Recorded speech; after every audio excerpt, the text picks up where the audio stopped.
قرآن کریم فرقان حمید کے اندر اللہ پاک نے ارشاد فرمایا الف لام را کتاب انزلناہ الیک لتخرج الناس من الظلمات الی النور. الف لام میم الف لام را یہ قرآن مجید فرقان حمید کے حروف مقطعات میں سے ہے.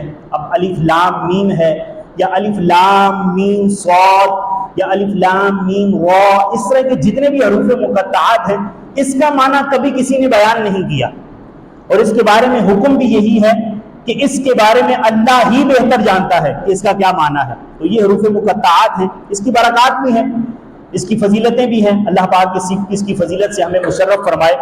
تو اس آیت کریمہ کے اندر اللہ پاک نے ارشاد فرمایا کہ یہ کتاب ہے کہ جسے ہم نے آپ کی طرف نازل فرمایا. جس کتاب کو ہم نے آپ کی طرف الیکا سے مراد نبی پاک صلی اللہ تعالی علیہ وآلہ وسلم کی ذات مبارکہ ہے. تو اللہ پاک ارشاد فرماتا ہے اس کو ہم نے آپ کی طرف نازل فرمایا تاکہ تم لوگوں کو اندھیروں سے روشنی کی طرف نکالو. تو قرآن یہ ایک ایسی کتاب ہے کہ جو معاشرے کے بگڑے ہوئے لوگوں کو اندھیروں سے نکال کر روشنی کی طرف لاتی ہے. اس کتاب سے اگر کوئی ہدایت چاہتا ہے تو یہ کتاب اسے ہدایت دیتی ہے، اور گناہوں سے نیکی کی طرف لانے والی بھی یہی کتاب ہے، اندھیروں سے اجالے کی طرف لانے والی کتاب بھی یہی قرآن مجید فرقان حمید ہے.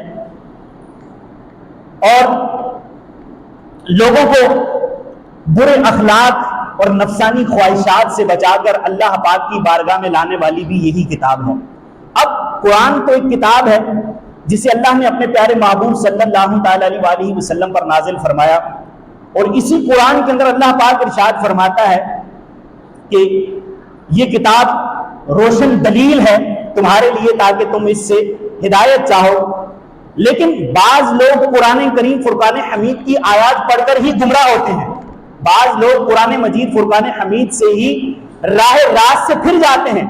اس کی کیا وجہ ہے کہ قرآن تو ہدایت کے لیے ہے، قرآن کو اللہ نے نازل ہی ہدایت کے لیے کیا، اور قرآن آئے اسی لیے کہ لوگ اس کے ذریعے اندھیروں سے اجالے کی طرف آئیں، اس کے ذریعے جہالت سے علم کی طرف آئیں، اس کے ذریعے نفسانی خواہشات سے بچ کر اپنے آپ کو اللہ پاک کی بارگاہ میں مقبول بندہ بنانے کی طرف آئیں. لیکن اللہ پاک نے قرآن مجید فرقان حمید کے بارے میں ہی ارشاد فرمایا یضل بہ کثیرا ویہدی بہ کثیرا، کہ اسی کے ذریعے بہت سارے گمراہ ہوں گے اور اسی کے ذریعے بہت سارے ہدایت پائیں گے. کتاب ایک ہے، منزل من السماء قرآن ہے، اور آخری نبی پر نازل ہونے والی واحد اور یکتا کتاب ہے، لیکن اسی سے لوگ ہدایت بھی پاتے ہیں اور اسی سے لوگ گمراہ بھی ہوتے ہیں.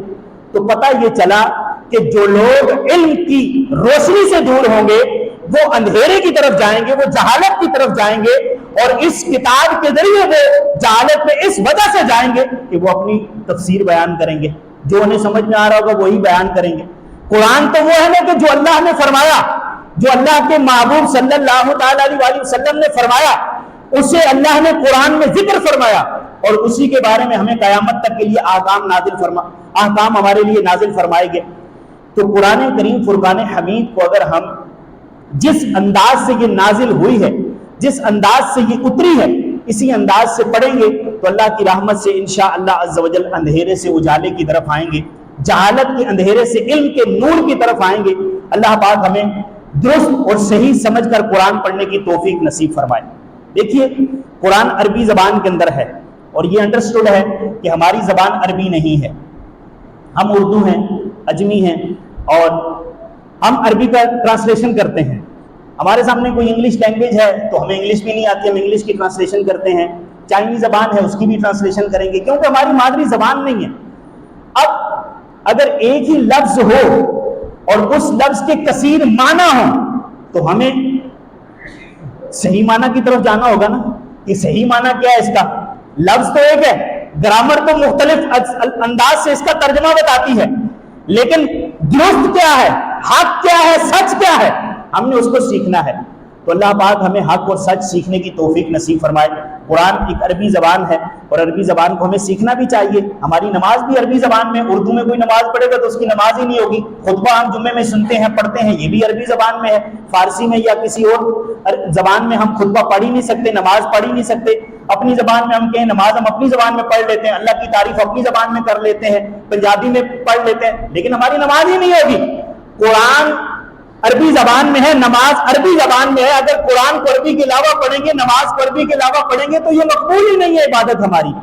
تو ہمیں اسے سیکھنا ہوگا اور درست معنی کی طرف جانا ہوگا.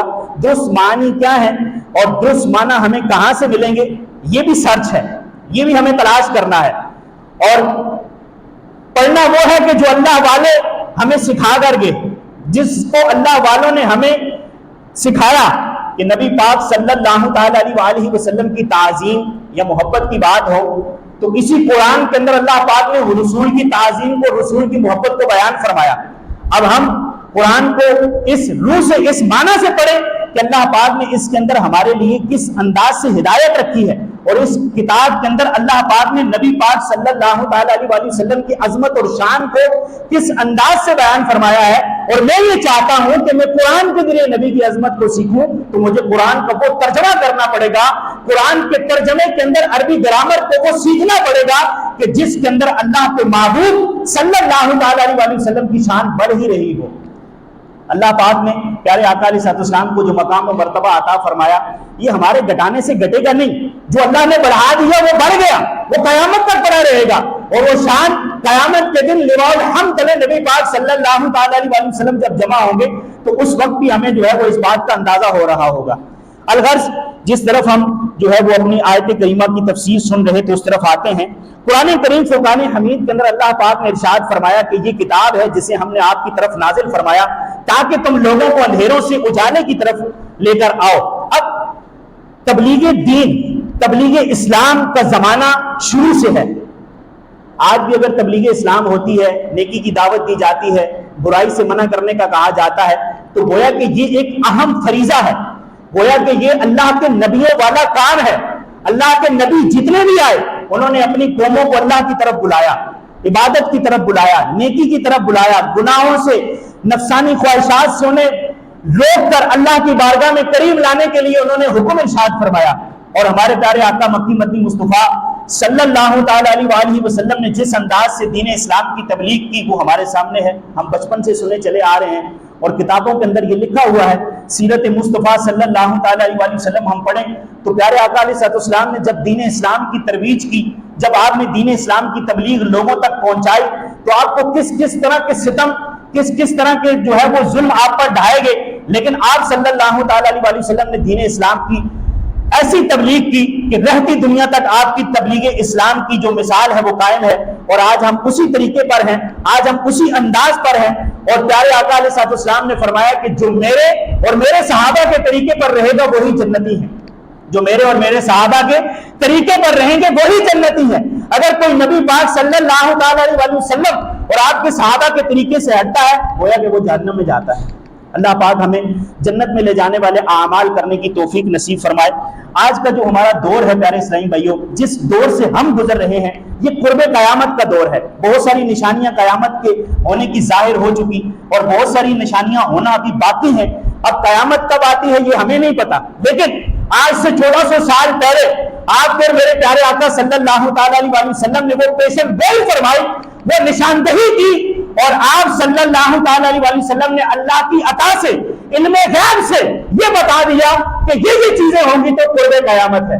یہ چیزیں جب آ جائے تو سمجھ لو قیامت آ گئی. اور کئی چیزیں جو آقا صلی اللہ تعالی علیہ وسلم نے آج سے 1400 سال پہلے ہمیں بتائیں, وہ ساری چیزیں, ان میں سے کچھ چیزیں جو ہے وہ ظاہر ہو چکی ہیں اور کچھ ہونا باقی ہیں اور اس کا ہمیں انتظار ہے. لیکن اس بات کا ہمیں جو ہے وہ ڈر ہونا چاہیے کہ ہم اس دنیا سے اٹھیں تو مسلمان ہو کر اٹھیں. وَلَا تَمُوتُنَّ إِلَّا وَأَنْتُمْ مُسْلِمُونَ, اور تم ہرگز نہ مرنا, یہ قرآن ہمیں ارشاد فرما رہا ہے. ہم بڑا فخر کرتے ہیں, بڑا ناز کرتے ہیں کہ میں مسلمان ہوں, میں مسلمانوں کے گھر میں پیدا ہوا ہوں, مجھے اللہ نے ایمان عطا فرمایا ہے, لیکن ہمارے ایمان کی یہ گارنٹی کہاں ہے کہ ہم ایمان کی حالت میں دنیا سے رخصت ہوں گے. روایات کے اندر آتا ہے ایک شخص ساری زندگی عبادت کرتا ہے, ساری زندگی اللہ کی وحدانیت کو بیان کرتا ہے, لیکن موت کے وقت اس کا ایمان سلب کر لیا جاتا ہے.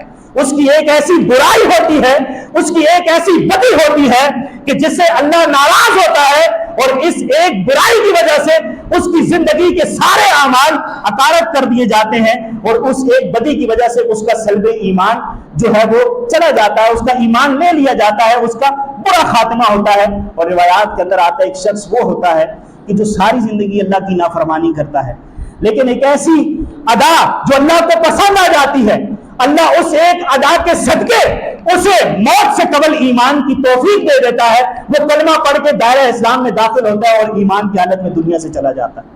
اللہ کی خفیہ تدبیر سے ہمیں ہر وقت ڈرتے رہنا چاہیے۔ تو ہمارا جو اس وقت دورہ ہے، فحاشی عریانی بڑھتی چلی جا رہی ہے، اور جو گناہوں کی دلدل ہے، اس گناہوں کی دلدل سے ہمیں نکلنا ہوگا۔ ہم شکوہ ہے زمانے سے، نہ قسمت سے گلا ہے، جو کچھ بھی ہے اپنے ہی ہاتھوں کے ہیں کرتوت۔ شکوہ ہے نہ زمانے سے نہ قسمت کا گلا ہے، سچ ہے کہ برے کام کا انجام برا ہے، برے کام ہم نے کیے، آج اس کا انجام بھگت رہے ہیں۔ کیا ہمارے معاشرے میں جھوٹ نہیں بولا جاتا؟ کیا ہمارے معاشرے میں جھوٹی قسمیں اٹھا کر مال نہیں بیچا جاتا؟ کیا ہمارے معاشرے کے اندر فحاشی عریانی عام نہیں ہے؟ کیا ہمارے معاشرے کی بچیاں برائی کی طرف دھکیلتی ہوئی نہیں نظر آ رہی ہمیں؟ کیا ہمارے معاشرے کے اندر چھوٹے چھوٹے بچے جن کو ابھی کچھ معلوم ہی نہیں، وہی ہمارے ہاتھوں سے نکلتے ہوئے ہمیں نظر آ رہے ہیں؟ ماں باپ کی نافرمانی، کیا یہ ہمارے معاشرے میں عام نہیں ہے؟ یہ ساری برائیاں جب ہمارے معاشرے میں عام ہے تو پھر ایک ایسی فکر کی ضرورت ہے، ایک ایسی سوچ کی ضرورت ہے، ایک ایسی تحریک کی ضرورت ہے جو ہمیں نیکی کی دعوت کی طرف بلائے۔